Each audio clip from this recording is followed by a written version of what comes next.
حضرت سید احمد رفاعی رحمۃ اللہ علیہ فرماتے ہیں کہ اللہ تعالیٰ جس بندے سے محبت فرماتے ہیں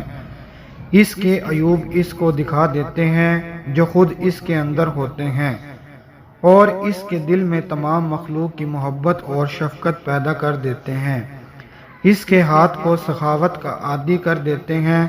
اور اسے مہمان نوازی کا خاص شوق عطا فرماتے ہیں۔ اور یہ وہ عبادت ہے جو حضور صلی اللہ علیہ وسلم قبل نبوت بھی کیا کرتے تھے، اور اس کے نفس میں بلند ہمتی اور چشم پوشی پیدا کر دیتے ہیں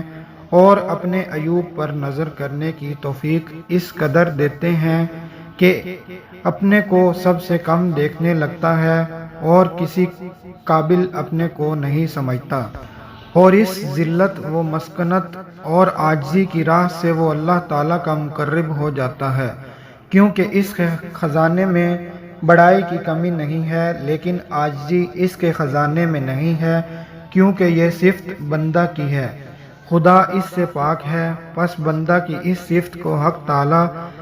محبوب سمجھتے ہیں۔ مخلوق میں بڑا بننے اور افضل سمجھنے کی خواہش اسی کے قلب سے نکال دیتے ہیں۔